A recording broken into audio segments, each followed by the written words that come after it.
Friends, आज हम करने वाले हैं 8th क्लास का chapter understanding quadrilateral chapter number 3। This is basically the chapter in 8th class math, but obviously this is a very useful chapter for all lower and upper classes up to 10th for the students. Now in this chapter we will discuss about quadrilaterals, figures, curves, etc. Let's start. Chapter number 3 understanding quadrilaterals. Quadrilateral बनाने से पहले हम simply start करते हैं curve से। Plane, plane क्या होता है? एक पेपर शीट प्लेन होती है, आप जानते हो। प्लेन का मतलब समतल नहीं होता है। मैथमेटिक्स में प्लेन का मतलब होता है एक दो आयामी वस्तु, टू डायमेंशनल थिंग्स, मीन जिसकी लंबाई और चौड़ाई हो। जो आप पेपर शीट की हम बात कर रहे हैं, कॉपी के जो पेज है उसकी बात कर रहे हैं, उसकी एक लेंथ होती है, एक ब्रेड्थ होती है, that is the plane. And what is the curve? Curve क्या है? जब किसी भी पॉइंट्स को आप फ्रीक्वेंटली मिलाते हैं, this is a curve, this is again A curve, and this is also a curve, this is also a curve. What is the difference between these curves?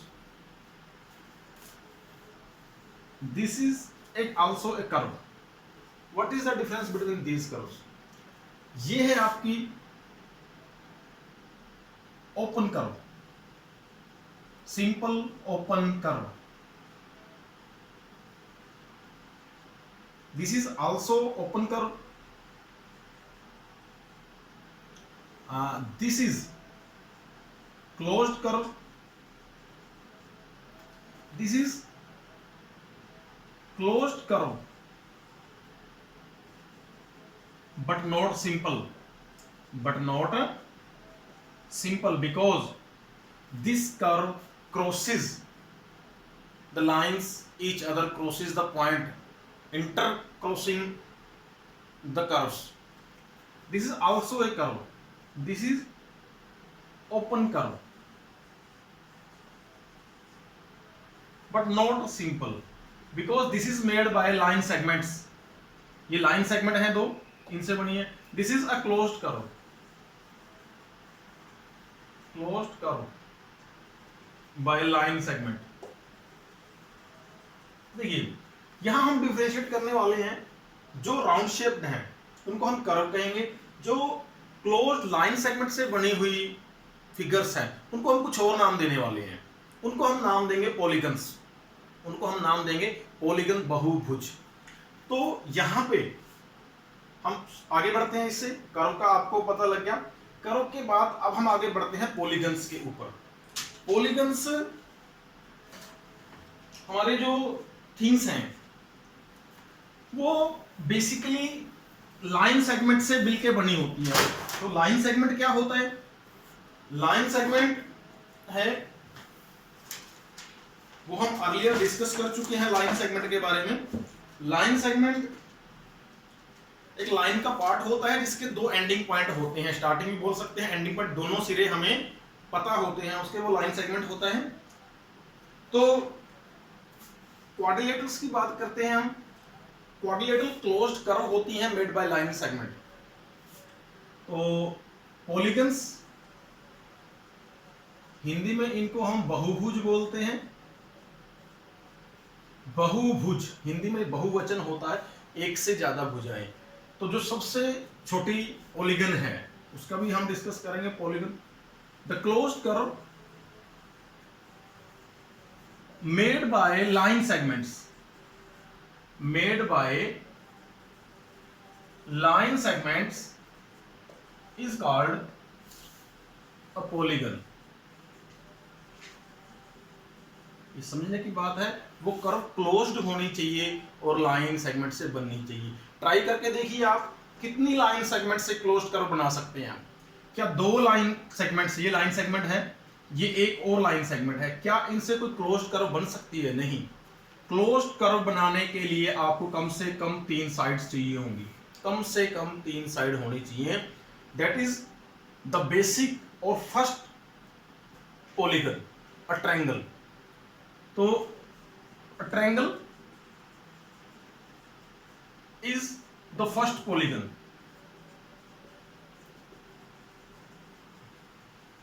is the first polygon. After that quadrilateral, चतुर्भुजें हैं, बहुत type की हैं जिसकी 4 sides होती हैं।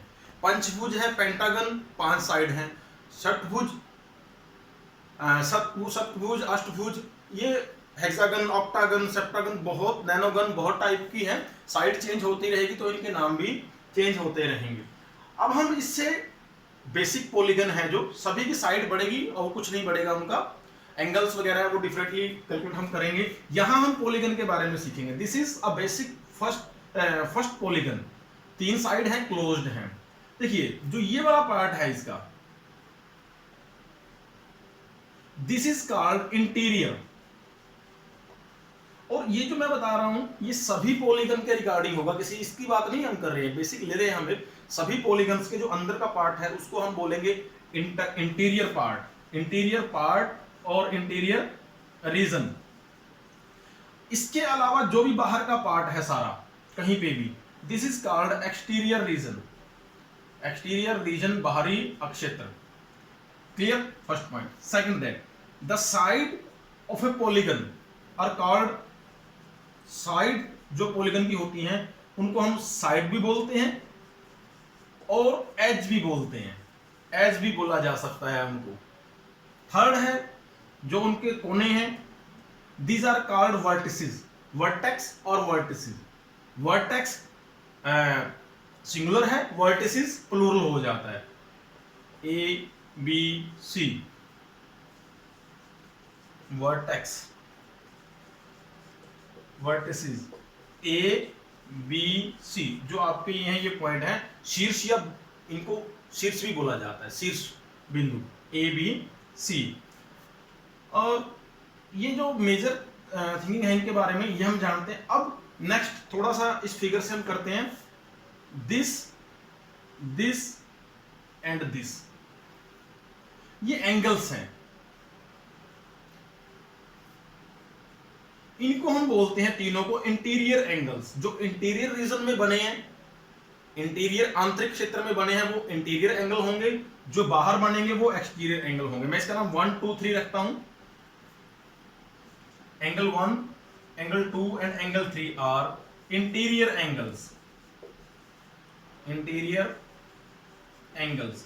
Same जब हम साइड को एक्सटेंड करेंगे, मैंने इसको एक्सटेंड किया, यहां पे इसको एक्सटेंड किया, यहां पे इसको एक्सटेंड किया। ये ध्यान रहे आप एक ही लाइन को 2 साइड में एक्सटेंड नहीं करेंगे, गड़बड़ हो जाएगा। हमने इस लाइन सेगमेंट को यहां एक्सटेंड कर दिया तो इसको इधर एक्सटेंड नहीं करेंगे, इस लाइन सेगमेंट को इधर कर दिया तो इधर नहीं करेंगे, और इस लाइन सेगमेंट को इधर किया तो जो अब एंगल्स बनेंगे, these 4 5 and 6, 4 5 and 6, these are called exterior angles, exterior angles। बाहरी कोण exterior angles, आंतरिक कोण interior angles। ये हमें एक पॉलीगन, सभी पॉलीगन्स के रिगार्डिंग चाहे उसमें कितनी भी साइडें हैं, सभी का यही डिस्क्रिप्शन रहता है, इंटीरियर एक्सटीरियर एंगल होते हैं और वो ये वाले होते हैं। अब हम बात करते हैं इससे आगे चल के, ट्रायंगल के रिगार्डिंग हो गया। एंगल सम, उसका हम डिस्कस थोड़ा लेटर करेंगे, पहले फिगर की पहचान कर लेते हैं। अब हम डिस्कस करने वाले हैं क्वाड्रिलेटरल को।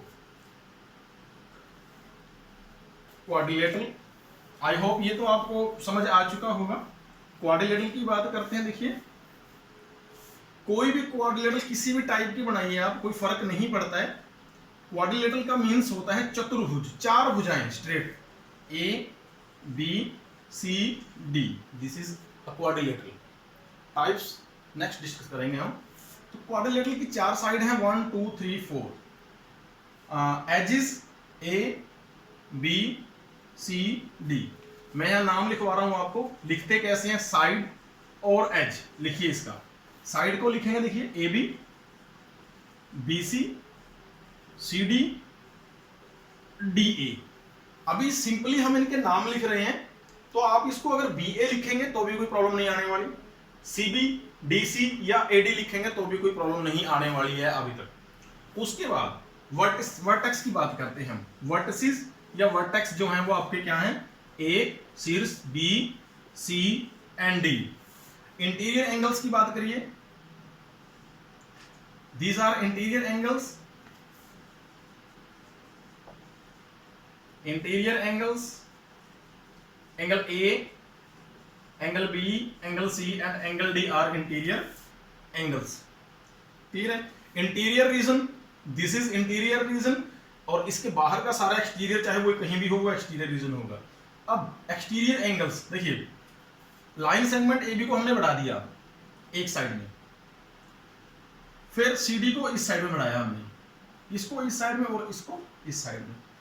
So this angle, this angle, this angle and this angle, मैं इसका नाम रख रहा हूं 1 2 3 4।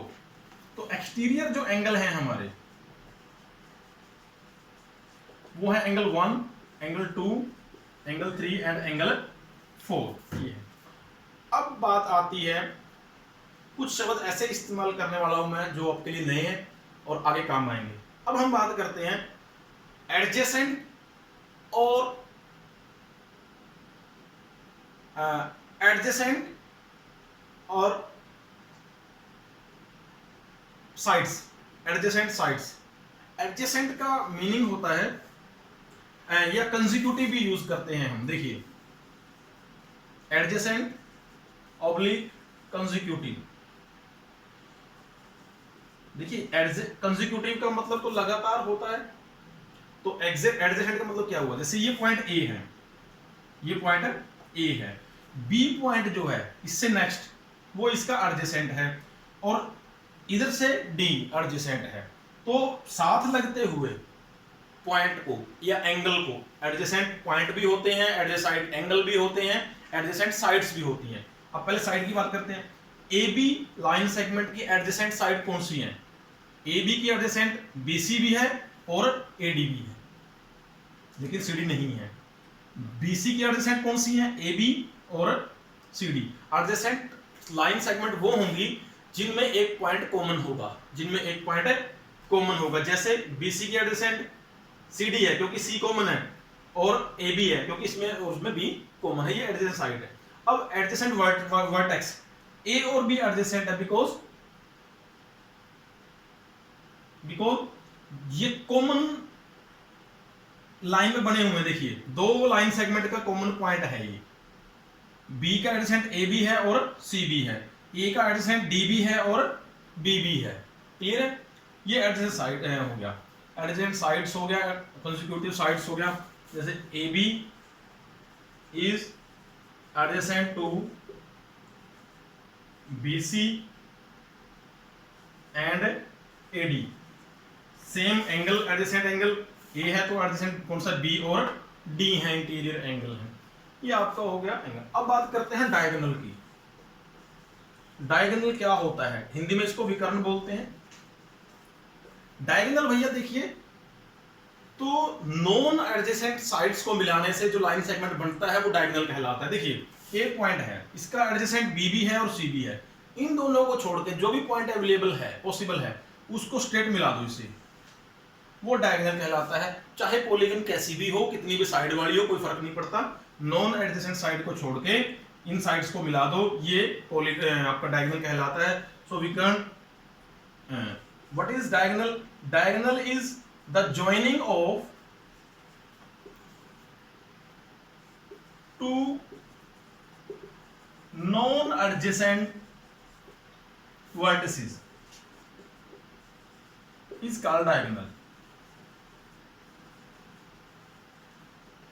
दो नॉन एडजेसेंट, एडजेसेंट ए पॉइंट का एडजेसेंट बी और डी है, जैसे मैंने पहले बताया था, सी एडजेसेंट नहीं है, तो दो नॉन एडजेसेंट वर्टिसेस को या पॉइंट्स को मिलाने से जो फिगर बनेगा, जो लाइन बनेगी, लाइन सेगमेंट बनेगा, वो क्या होगा?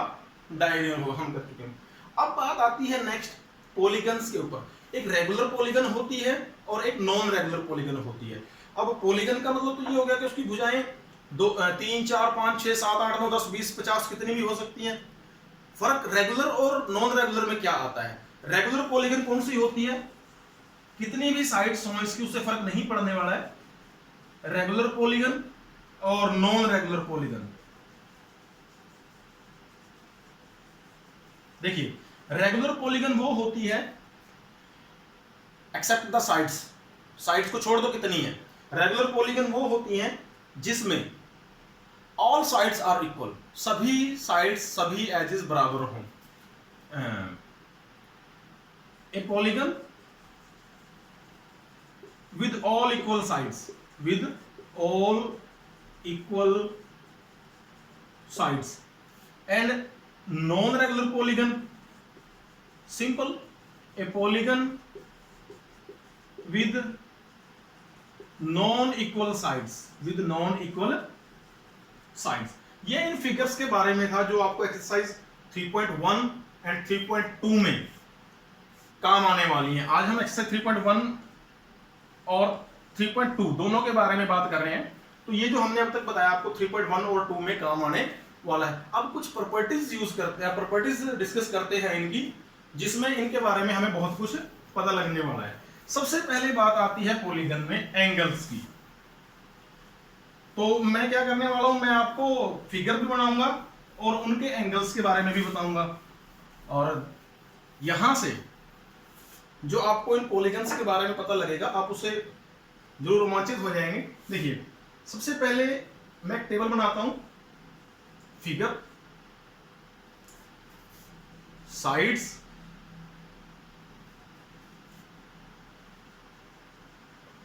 सम of interior angle and then sum of exterior angles. ध्यान से देखिए सभी, ये हमारे पास एक टेबल है जिसको हम आगे चल के बात करेंगे। सबसे पहली फिगर, फर्स्ट, सबसे पहली फिगर जो पॉलीगन है हमारे पास, उसका नाम है ट्रायंगल। क्या नाम है उसका? ट्रायंगल।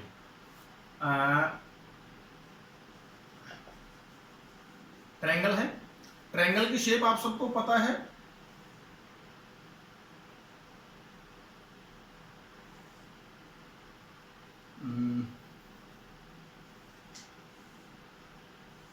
किसी भी तरह से बना लीजिए ट्रायंगल की शेप। ये एक ट्रायंगल है ए बी सी। कितनी साइड्स है इसमें? क्लोज साइड्स है इसमें 3। कितने इंटीरियर एंगल है भैया? 1 2 3, 3 इंटीरियर एंगल है इसमें। तो इसका जो सम है वो 180 डिग्री होता है इंटीरियर एंगल्स का। A plus B plus C is equal to 180 degree. मैं यहां लिख भी देता हूं, angle A plus angle B plus angle C is equal to 180 degree. Then next है क्वाड्रिलेटरल।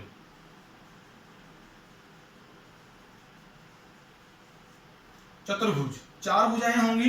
किस शेप में है ये कोई मैटर नहीं करता है। 4 साइड्स हैं A B C D.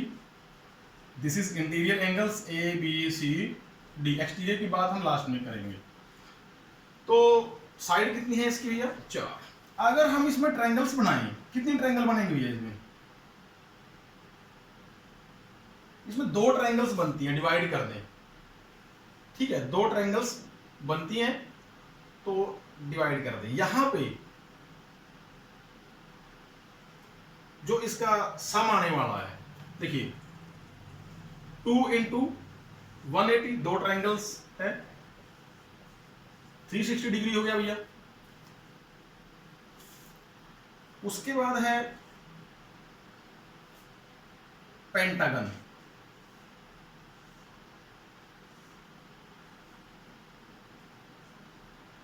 Shape कैसी भी हो सकती है, हम रेगुलर की बात नहीं कर रहे हैं अभी। देखिए ट्रायंगल्स बनाइए इसमें, 1 2 1 2 3, 3 ट्रायंगल्स बनती हैं। हमें पता है कि एक ट्रायंगल के तीनों एंगल्स का जोड़ 180 होता है। तो यहाँ 3 ट्रायंगल बनती है, साइड 5 है भैया, तो कितना हो गया? 3 ट्रायंगल, एक का 180 है भैया, तो तीनों का कितना हो गया? 540 डिग्री। फोर्थ है, बस हम लास्ट यही करेंगे, इसके बाद सेम की सेम है सभी। 1 2 3 4 5 एंड 6, ये इसके इंटीरियर एंगल होंगे। ए बी सी डी आप लिख सकते हैं, A B C D E F.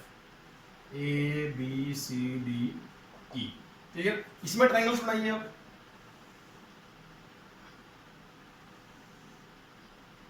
एक, दो, तीन और चार, चार ट्रायंगल्स बन गई। चार साइड्स हैं इसकी 6, तो भैया एक का 180 डिग्री होता है, तो चार का सीधी सी बात है 720 डिग्री।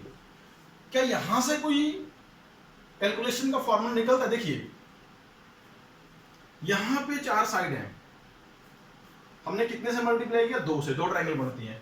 5 साइड में 3 ट्रायंगल बनती हैं और 6 साइड में 4 ट्रायंगल बनती हैं।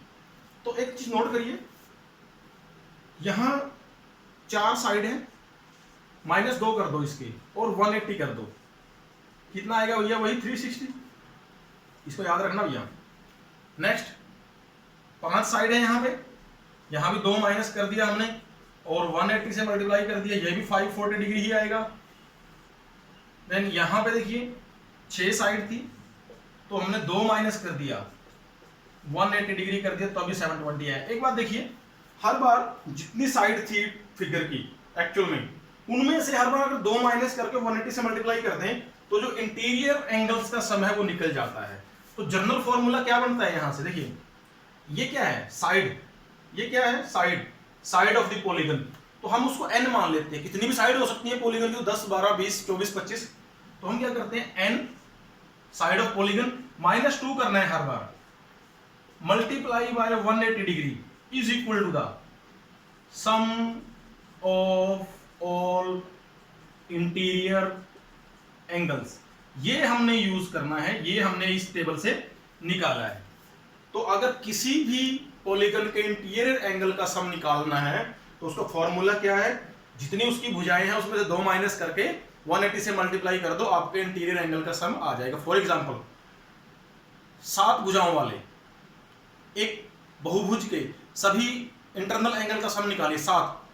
तो हमने जस्ट क्या करना है, n की जगह पे 7 रखना है बस। 7 - 2 5 मल्टीप्लाई 180 और 900 डिग्री उसका आ जाएगा। ये था आपका इंटीरियर एंगल का।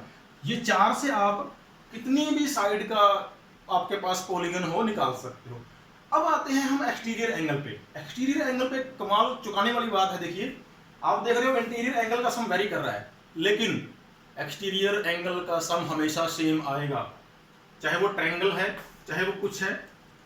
देखिए sum of exterior angle always 360 degree, always 360 degree. चाहे आपकी कैसी भी पॉलीगन है, उसके एक्सटीरियर एंगल्स का सम हमेशा 360 डिग्री ही आना है।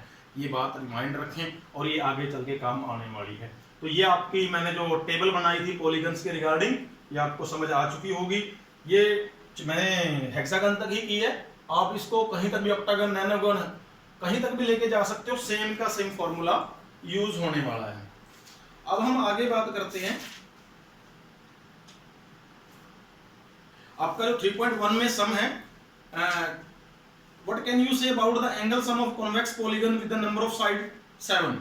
7 साइड्स दे रखी हैं, एंगल सम बताना है आपने। यहां से देखिए ये आपका फोर्थ का ये पार्ट है, 7 है, तो angle sum, interior angle sum 7 - 2 × 180 degree, वो आपका आंसर आ जाएगा। 8, 10 n दी हुई है, तो यही का यही आएगा।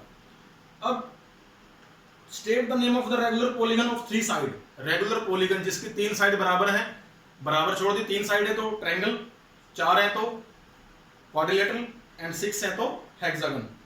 उसके बाद 6 सम है आपका। देखिए find the angle measure of each of the following.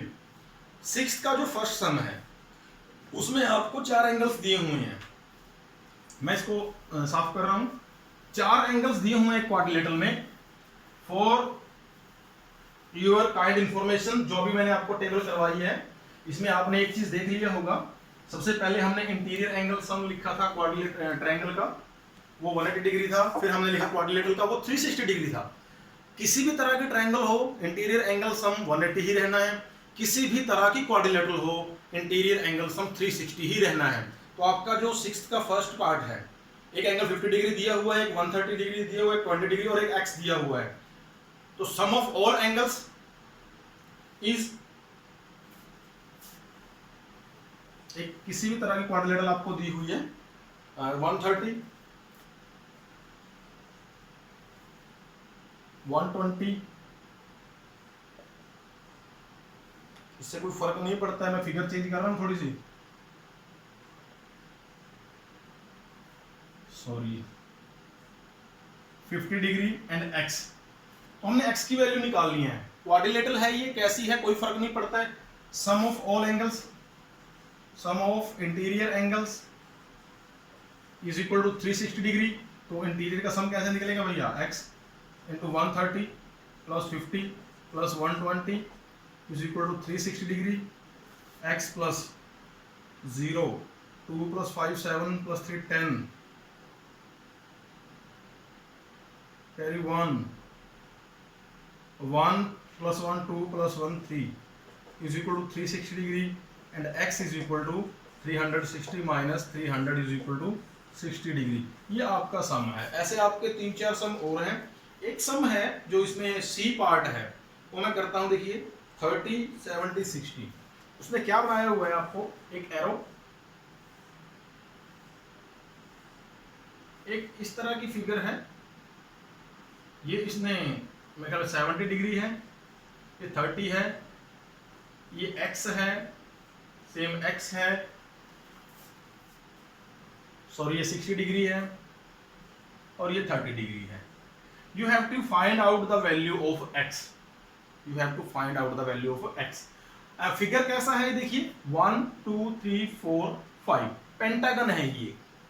अगर आपको इसके इंटीरियर एंगल पता हो ये वाले, और सम आपको पता ही है सम कैसे निकलता है, तो हम इसके वो निकाल सकते, निकाले। देखिए अब ये एंगल और ये एंगल, अगर आपने पढ़ा हो पिछली क्लास में, इन दोनों एंगल को बोलते हैं लीनियर पेयर एंगल, रैखिक युग्म कोण।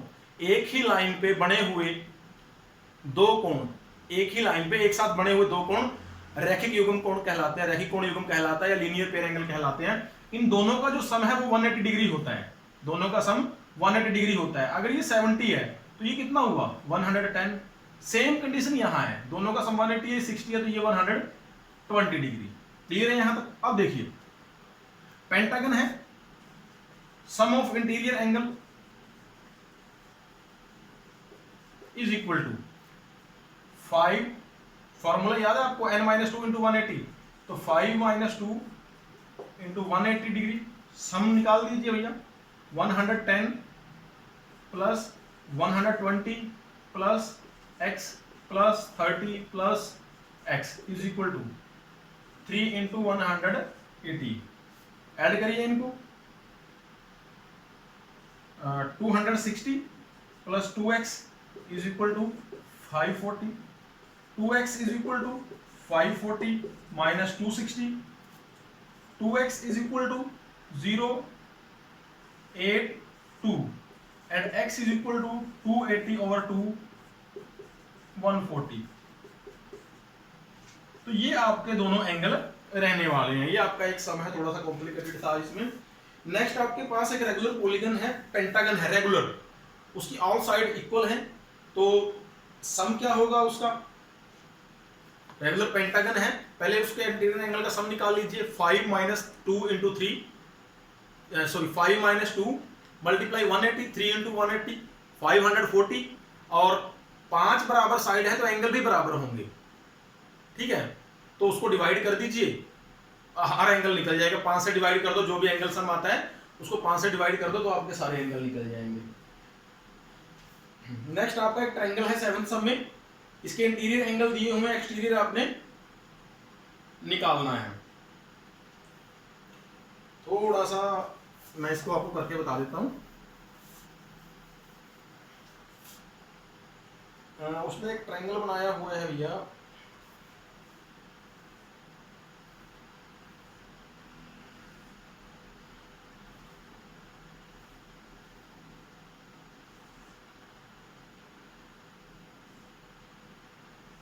ये आपका है सम y/z, ये x है, ये y है, ये z है।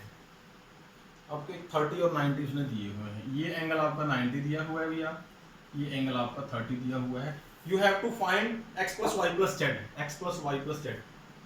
मैंने आपको पहले बता ही दिया है टेबल में, sum of all exterior angle of all polygon will be 360 degree. लेकिन निकालते हैं यहाँ पे, देखिए ये और ये दोनों एंगल जो हैं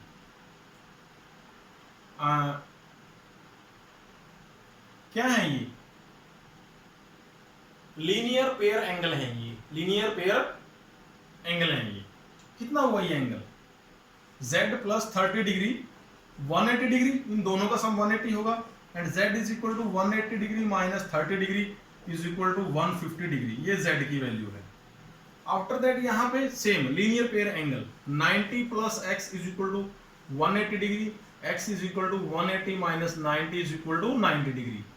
अब यहाँ पे बात आती है, देखिए ये थर्ड एंगल है, थर्ड एंगल है, इसकी वैल्यू कितनी होगी, आप कई तरीकों से निकाल सकते हैं। 30 तीनों का सम 180 होता है, 90 प्लस 30 120, और ये कितना हो जाएगा, इसको मैं एंगल है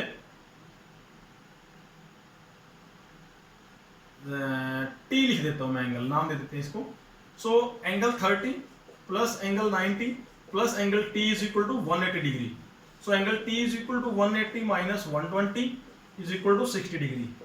इसकी वैल्यू आपकी 60 डिग्री आ गई है। Again same, angle T and angle Y are linear pair angle, ये रैखिक युग्म कोण है, दोनों का सम 180 डिग्री होगा, and T plus Y is equal to 180, T की वैल्यू 60 आ गई भैया, वाई की हमने निकालनी है 180, Y is equal to 180 minus 60 120। Again you will find that x plus y plus z, x plus y plus z is equal to, x की value कितनी आई है भैया 90 डिग्री, y की वैल्यू 120 और z की 150, तीनों को जोड़िए भैया 360 डिग्री ही बनता है। ये आपका वेरिफिकेशन भी हो गया, कैलकुलेशन भी हो गया। क्लियर है? फोर्थ आप खुद करेंगे, ये आपका फर्स्ट चैप्टर था, फर्स्ट एक्सरसाइज सॉरी। नेक्स्ट अब बात करते हैं हम एक्सटीरियर एंगल की, पॉलीगन की। एक्सटीरियर एंगल के बारे में टेबल तो मैंने बता ही दी है आपको, थोड़ा सा एक्सटीरियर एंगल का हम यूज कहां करते हैं इसमें वो बताने वाले हैं। एक्सरसाइज 3.2, एक्सरसाइज 3.2 में कहां करने वाले हैं। फर्स्ट हमें इसका आपको x की वैल्यू निकालनी है। दो एक्सटीरियर एंगल आपको दिए हुए हैं 125 एंड x। पहली प्रॉपर्टी क्या है, the sum of exterior angle of a polygon is equal to 360 degree. तो आपको 125 plus 125 plus x is equal to this, वहां से x की वैल्यू निकल जाएगी। आफ्टर दैट नेक्स्ट में भी यही काम है आपका, दो एंगल 90 के दिए हुए हैं, 60 70 x है, वहां से निकल जाएगी। सेकंड सम है find the major of each exterior angle of a regular polygon of 9 sides.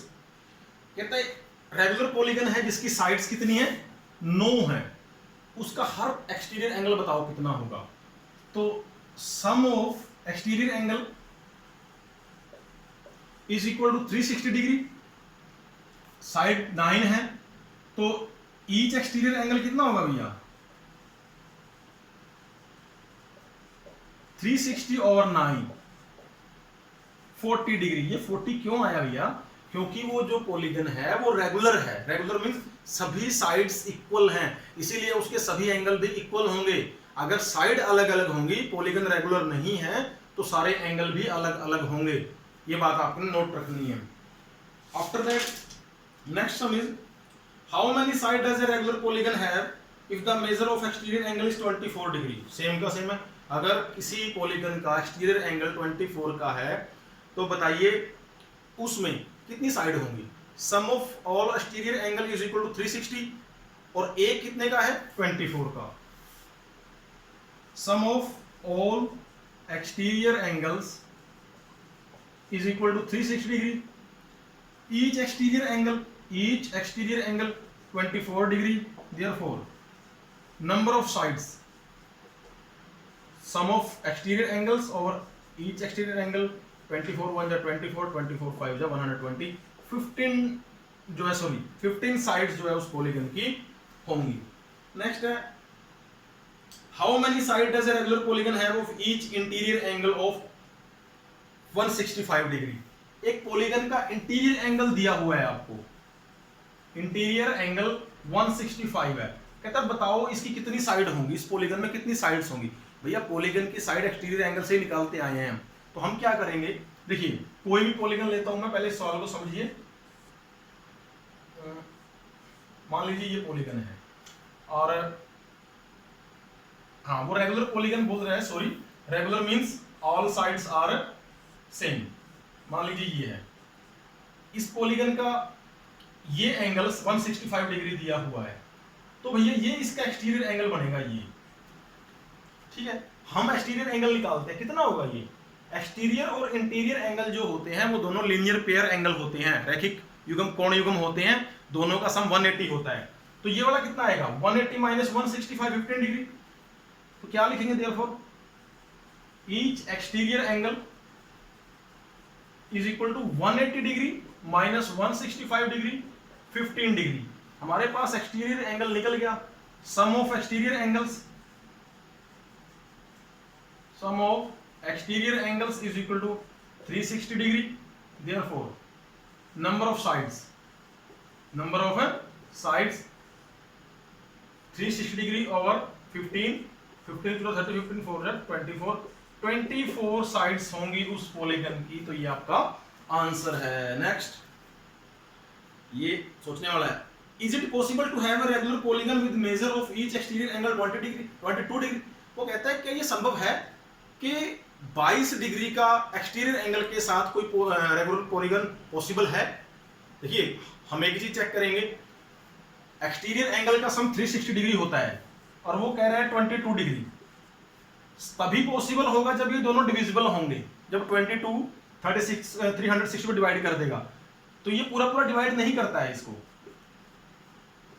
ये डिवाइड नहीं करता है, तो साइड पॉसिबल नहीं है, रेगुलर पॉलीगन पॉसिबल नहीं है। तो यहां पे आएगा पॉसिबल नहीं है, because this type of polygon is not possible because 22 is not divide 360 degree. Can it be possible an interior angle of regular polygon why, क्या ये किसी रेगुलर पॉलीगन का इंटीरियर एंगल हो सकता है। अब वो ये पूछ रहा है एक्सटीरियर के बाद, एक्सटीरियर नहीं हो सकता, इंटीरियर चेक करते हैं। इंटीरियर वही का वही कंडीशन आ गई, हम एक्सटीरियर निकालेंगे। एक्सटीरियर कितना आएगा भैया, इस वाले की तरह देखिए 180 minus 22 degree 158 degree, exterior angle 158 degree है। डिवाइड करके देखिए क्या ये 360 को डिवाइड करता है, क्योंकि हमारी साइड तो वहीं से निकलनी है, ये डिवाइड नहीं करता है। सो 360 degree is not divisible by 158, so the interior angle of a polygon is not possible. What is the minimum interior possible angle for a regular polygon? ये अच्छा जी के क्वेश्चन है। किसी भी रेगुलर पॉलीगन का सबसे कम इंटीरियर एंगल क्या हो सकता है। सबसे छोटा पॉलीगन देखिए भैया क्या होता है, सबसे छोटा पॉलीगन है आपका ट्रायंगल, और इस ट्रायंगल में रेगुलर की बात कर रहे हैं, वो रेगुलर पॉलीगन तीनों साइड इक्वल हो जब, तो सबसे छोटा पॉलीगन ये है, और सबसे छोटा एंगल यहां क्या हो सकता है, जब तीनों साइड बराबर हो तो 60 डिग्री हो सकता है। क्यों, सबसे छोटा पॉलीगन ये है, तीनों एंगल का सम 180 होता है, रेगुलर है तो तीनों बराबर हैं, तो तीनों कोण कितने आ गए 60 डिग्री। तो minimum angle of a polygon, regular polygon is 60 degree. Then in next question he asked that what is the maximum exterior angle of a regular polygon, सबसे बड़ा एक्सटीरियर एंगल क्या हो सकता है भैया। सेम इसका रिवर्स है, अगर मिनिमम 60 है तभी एक्सटीरियर मैक्सिमम होगा। अगर लीनियर पेयर जो एंगल है, एक मिनिमम है तभी दूसरा मैक्सिमम होगा, तो 180 माइनस 60 120 डिग्री, और ये ट्रायंगल में ही होगा। क्लियर है। तो ये दोनों एक्सरसाइज आपकी कंप्लीट होती हैं। नेक्स्ट हम करेंगे एक्सरसाइज 3.4 जिसमें हम क्वाड्रिलेटरल के बारे में बिल्कुल डिटेल में स्टडी